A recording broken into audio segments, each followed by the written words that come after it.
The mill town of Grendel's Hollow was born beside water, but it grew up beneath smoke. For a century the river had powered turbines that filled the valley with the clang of progress, until one year the furnaces cooled for the last time and silence became the loudest noise of all. Houses kept their chimneys, but their bricks cracked in the frost, storefronts clung to signage nobody entered to read. In one of those narrow houses, paint flaking like burnt parchment, lived Lucas Werner, the youngest son of a lineman who no longer climbed poles because the power company no longer existed. Lucas's childhood felt shorter than other boys because boredom compresses hours the way gravity compresses stars. After school he would walk the embankment and count broken windows on warehouse walls, confusing arithmetic with prophecy. He sensed that the valley had entered a season beyond winter, a season that never rotated back into warmth, and he feared his own blood might be thickening into the same immobility. On the final day of high school, caps flew upward but Lucas's plans did not. Friends scattered to colleges they could barely afford. He lingered, helping his mother fold linens at the nursing home for minimum wage. Each night he crawled into bed with the weight of unspent energy buzzing beneath his ribs, a swarm trapped in glass. He stared at the ceiling, listening to the river run as though the water carried away every possibility he had not seized. In those sleepless hours a single phrase began to return, words he had overheard once while skimming a psychology podcast his phone recommended: "Until you make the unconscious conscious, it will direct your life and you will call it fate." Lucas did not know who Carl Jung was, but the sentence lodged itself like a seed beneath the tongue, silent, waiting. Seasons passed and resignation threatened to become identity. One November evening a winter storm cut the town's remaining power. With streetlights dead, Lucas lit a dollar store candle on his windowsill.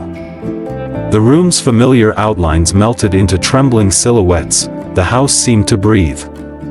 Alone with flame and shadow, he felt the world had folded inward, shrinking until only his heartbeat and the candle's pulse remained. An ache rose in him, neither grief nor anger, but a raw apprehension that life could vanish without ever blooming. He opened a spiral notebook, unused since algebra, wrote the date, and beneath it a single line: "I refuse to disappear." The next morning power returned, the town resumed its half-sleep, but something had altered inside Lucas. At dawn he sat again by the window, this time not because of outage but by choice, and he wrote whatever surfaced: scraps of memory, half-formed wishes, jagged complaints, wordless sketches of mood. He did the same the following day, and the next. The act consumed no more than 15 minutes, yet the day felt subtly rearranged afterward, as if gears previously grinding had slipped into quieter alignment. He was practicing a habit without yet naming it, a ritual Jung might have called active imagination in miniature, a daily rendezvous with the self before the world's noise asserted dominion. Outside, nothing improved. Job boards remained blank, and the mills for sale sign collected vine and rust. But internally Lucas noticed micro-shifts. He caught himself listening more attentively to elders at the nursing home, sensing currents beneath their stories. He felt a faint electric curiosity about patterns, why people repeated mistakes, why some endured. He began borrowing psychology books from the county library, guided first by accident, then by hunger. Each chapter he read seemed to reply to sentences he had scrawled pre-dawn, as though the text and his notebook were halves of one dialogue conducted across the veil of consciousness. During those early morning pages Lucas confronted images that surprised him, a recurring dream of a staircase descending beneath the riverbed, a faceless figure forging metal in an underground smithy, a cracked pocket watch whose hands spun counterclockwise. He illustrated these symbols in margins, uncertain of their meaning yet intuitively respectful. He began noticing similar motifs in residents' recollections at the nursing home: Mr. Calder's obsession with broken clocks, Mrs. Chen's tale of a boy by a river who never aged. Themes echoed as though each person's private myth were a thread in collective tapestry. Reading Jung unveiled names for what he observed. The staircase resembled catabasis, descent to the unconscious, The smith evoked the archetypal craftsman, the reverse watch hinted at a longing to reforge time. But theory mattered less than experience. The habit itself, writing before sunrise, had become a threshold. By crossing it daily, Lucas felt less governed by unseen gears and more invited to co-engineer them. The valley did not congratulate his discovery. His older brother mocked the diary, his friends texted about weekend drinking rituals Lucas no longer joined, and his father dispensed silence edged with shame. Yet the ritual persisted because its reward emanated from within, immune to external applause. Jung had written that individuation is often a solitary trek. Lucas sensed he had stepped upon that path. Winter dissolved into damp spring. In April, the regional job fair returned, a half-hearted carnival inside the shuttered high school gym. Lucas attended with a resume padded by verbs, facilitated laundry logistics, and lined up before booths that offered commissions selling alarm systems door to door. As he waited, his gaze drifted to abandoned equipment stacked along the bleachers, unused 3D printers donated by a tech grant years ago, gathering dust. The memory of his notebook sketches, the underground smith, flashed. A notion struck. What if he could repurpose those printers to prototype small goods locals still needed but could not source cheaply since the factories died? He lacked capital, but the machines were depreciating assets nobody valued. After the fair closed, he petitioned the school board, offering to clean, maintain, and run the printers in exchange for evening access. Bureaucracy hesitated, but desperation breeds lenience. A month later, Lucas carried the first printer to his mother's basement. His sunrise writings shifted from dreams to designs: soap mold sized for arthritic hands, custom faucet handles for brittle wrists, replacement gears for failing wheelchair brakes. He taught himself CAD software via late-night tutorials, posted prototypes on niche forums, and bartered prints for feedback. Orders trickled, then streamed. He named the venture Hidden Forge, a nod to the smith in his visions. Revenue remained humble, yet each sale testified that dormant machinery, external and internal, could be coaxed back to life. Lucas still changed sheets at the nursing home by day, but now he entered rooms carrying prototypes to test, turning residents into co-designers of their own comfort. Word spread beyond the facility. Physical therapy clinics requested adaptive tools, hobby gardeners asked for bespoke implements. What began as sideline threatened to eclipse his day job, yet he clung to the schedule anchoring everything. Rise before dawn, meet the self on paper, listen, then act. Growth summoned obstacles.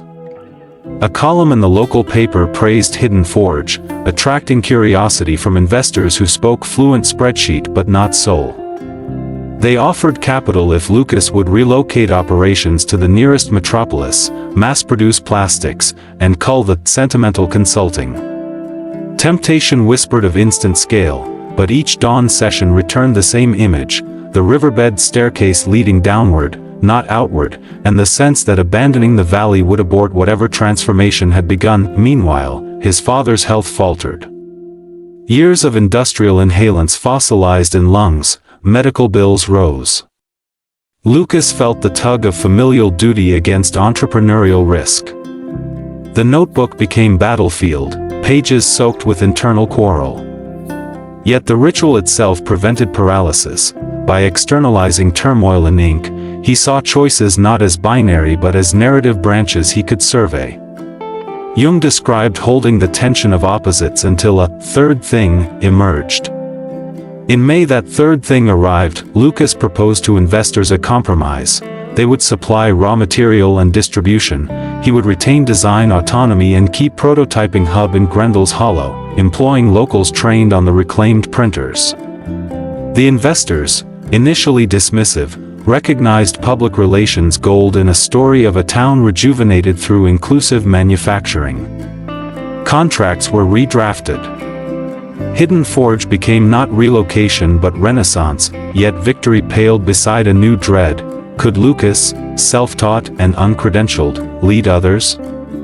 Blueprints answered machines, but people answered leadership.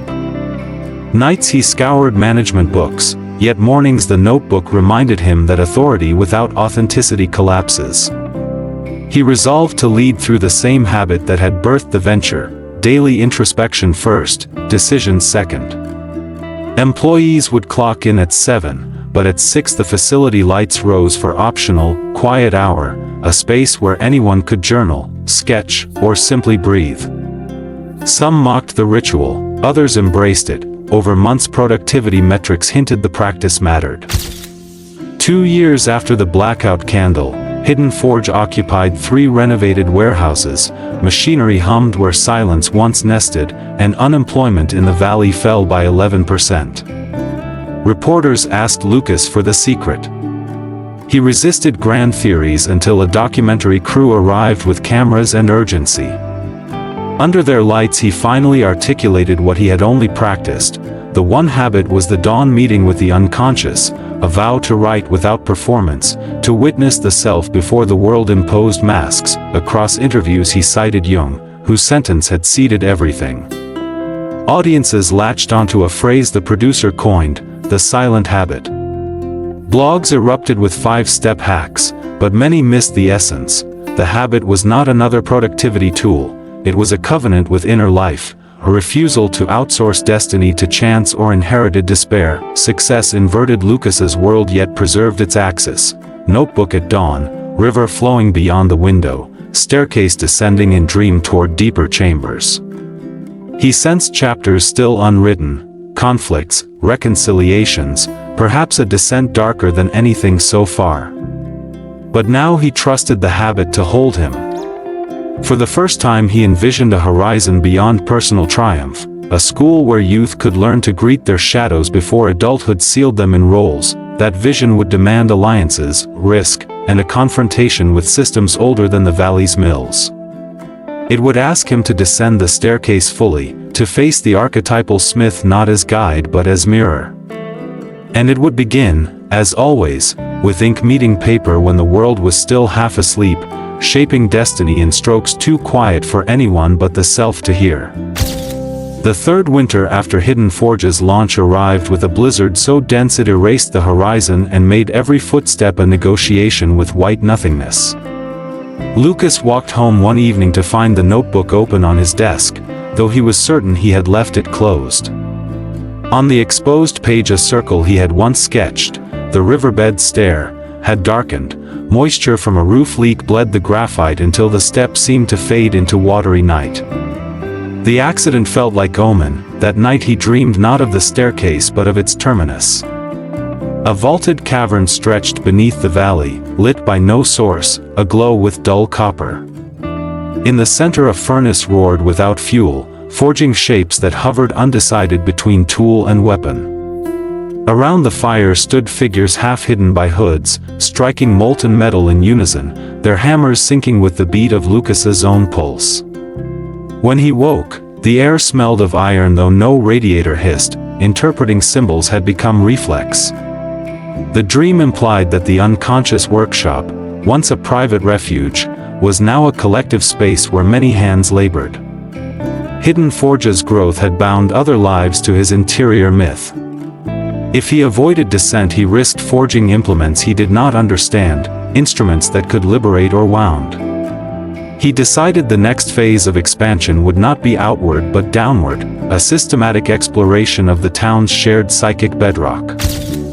The opportunity arose when the regional technical college shuttered its satellite campus for lack of enrollment. The property included a brick classroom block, a derelict foundry training hall, and a dormitory whose windows stared like tired eyes. Lucas envisioned repurposing it into a place where unemployed youth could learn design, metallurgy, and the silent habit in equal measure, a curriculum welding skill to soul. Bankers balked at a school that taught journaling beside CNC machining, but philanthropic foundations, newly enamored with holistic upskilling, offered grants if measurable outcomes accompanied the mysticism. Lucas hired educators who could translate introspection into pedagogy, a cognitive science professor who lectured on neuroplasticity of ritual, a retired craftswoman who taught students to listen for the grain's wish before carving wood, a folklorist who mapped archetypes onto product life cycles. Renovation commenced in midsummer. The first act was symbolic. Before electricians installed LED fixtures, volunteers gathered at dawn and wrote in silence, their notebooks illuminated only by sunrise spilling through cracked panes. When the building reopened that autumn as the Inner Forge Academy, its mission statement read, "We shape matter to earn a living, we shape meaning to stay alive." Enrollment filled within weeks. Students arrived from nearby counties, then from farther cities whose industries had likewise rusted. Some came for technical skills, others fled broken narratives. All began each day in the quiet hall, formerly the cafeteria, where 200 desks faced not an instructor but a wall of windows framing the river. 20 minutes of handwritten stillness preceded any lecture. The habit scaled unexpectedly well. The silence of one multiplied, amplifying the collective mental hush into something cathedral-like. Lucas walked the aisles each morning, notebook pressed to chest, feeling the room vibrate with subtle transmissions, thoughts mid-forging, grief unlathed, courage annealing. He understood the academy less as school than as surface tension on a lake, a thin membrane holding reflections of deeper waters that might, if touched carelessly, drown the unsteady. Progress rarely advances without backlash. Two forces conspired to darken the fourth year, an economic contraction and an ideological storm. First, a global supply chain disruption spiked polymer prices, threatening Hidden Forge's margins. Second, a media pundit filed a viral exposé accusing the Academy of occult indoctrination, claiming mandatory journaling violated student conscience and quoting decontextualized Jung to stoke fear of shadow worship. Investors grew anxious.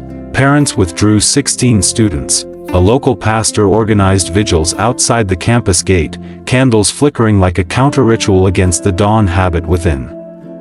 Lucas addressed the crowd only once, stating simply that the school taught people to meet their own darkness so they would not project it onto neighbors.